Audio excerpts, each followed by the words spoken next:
આપ લોકોને જણાવવાનું કે તકરીબન 2 દિવસ પહેલાં મુંબઈ પોલીસ અમે લોકો સાથે સંપર્ક કર્યા હતા અને આ લોકોને કહેવાનું એવું હતું કે 2 દિવસ પહેલાં મુંબઈ પોલીસનો ટ્રાફિક અવેરનેસ ગ્રુપમાંથી એક માણસ એવા મેસેજ કર્યા હતા કે સલમાન ખાનને ઉડાઈ દેવાનું છે અને ત્યારે મુંબઈ પોલીસ ટીમ સતર્ક અને સક્રિય થઈ હતી અને આ બાબતનો વર્લી પોલીસ સ્ટેશનમાં ગુના નોંધવામાં આવ્યા હતા અને ત્યાંનો અધિકારીઓ પછી આ નંબરનો વેરિફિકેશન કરતાં આ લોકોને ધ્યાને આવ્યું કે આ નંબર બરોડાનો છે અને આ નંબર બરોડાનો વાઘોડિયા તાલુકાનો રવાલ ગામનો મયંક વિજયભાઈ પંડ્યા નામનો ઈસમનો છે.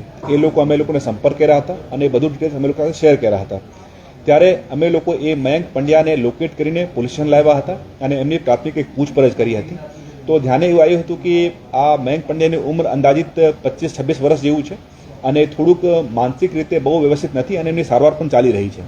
અને એમનો ફોનનો જ્યારે ડિટેલ વગેરે લેવામાં જોવામાં આવ્યું એ ધ્યાને આવ્યું કે આ ભાઈ જાતનો ઘણા સોશિયલ મીડિયા નેટવર્ક્સ ઉપર સક્રિય છે અને ક્યારેય પણ કોઈ પણ વોટ્સએપ ગ્રુપમાં જ્યારે એમને ઇન્વિટેશન વગેરે મળતા હોય છે એ જોડાઈ જતા હોય છે અને સોશિયલ મીડિયા ઉપર પ્રસિદ્ધિ પાવાનું પણ એ થોડું ચાહ રાખતા હતા.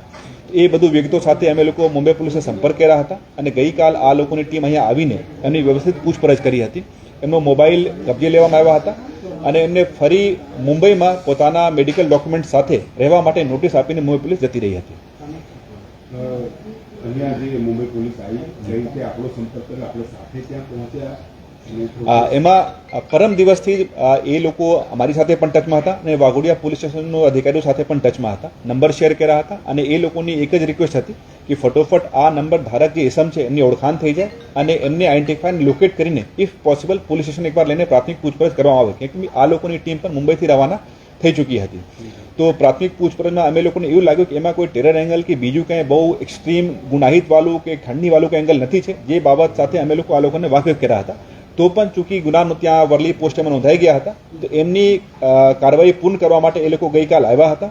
એ લોકો પણ પોતાની રીતે પૂછપરછ કરી હતી, એમનો મોબાઈલ કબજે લીધા હતા અને મુંબઈ આવવાનું નોટિસ આપીને જેમાં એમને એ પણ કહેવામાં આવ્યું હતું કે પોતાના સારવારના જે ડોક્યુમેન્ટ્સ છે એમને પણ લઈને મુંબઈ એમને હાજર રહેવાનું રહેશે.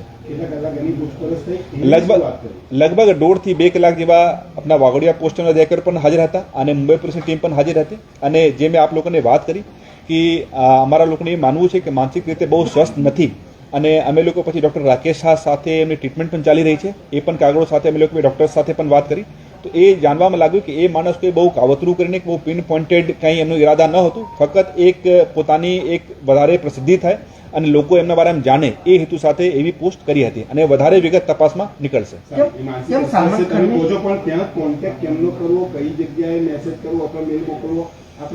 એ મેં આપને વાત કરી કે ચૂંકી એ અમે લોકો જ્યારે એમનો મોબાઈલ જોયા હતા તો ઘણા બધા સોશિયલ મીડિયા એપ્સ પ્લેટફોર્મ્સ ઉપર એક્ટિવ હતા અને એમની એક એવી પણ બાબત હતી કે જ્યારે પણ કોઈ પણ ગ્રુપમાંથી એમને ઇન્વિટેશન આપવામાં આવે ત્યારે વિચાર કર્યા વગર કે આ ગ્રુપમાં કયા લોકો એડેડ છે, આ ગ્રુપમાં એજન્ડા શું છે, આ ગ્રુપમાં કઈ ગતિવિધિ ચાલી રહી છે, એ બધું વિચાર કર્યા વગર કોઈ પણ ગ્રુપમાં એડ થઈ જતા હતા અને એમાં વારંવાર મેસેજો કરતા હતા તાકી એમની પ્રસિદ્ધિ થાય. આ હેતુથી મુંબઈ પોલીસનો ટ્રાફિક અવેરનેસ ગ્રુપમાં પણ જોડાયા હતા જેમાં આ ટાઈપનો મેસેજ કર્યા હતા. એક્ઝેક્ટ મેસેજ હતા કે જે મારી પાસે હશે બટ એવું કંઈ હતું કે इसको सलमान खान को उड़ा देना है, उसको घर से निकाल के उड़ा देना है, આ ટાઈપનો મેસેજ હતો. હા બિલકુલ. એ મેં આપ લોકોને શેર કરી નાખ્યું. ઠીક છે, એ મેં આપને શેર કરી નાખ્યું. ઠીક છે. શા માટે સલમાન ખાનને ટાર્ગેટ કરવામાં આવ્યો?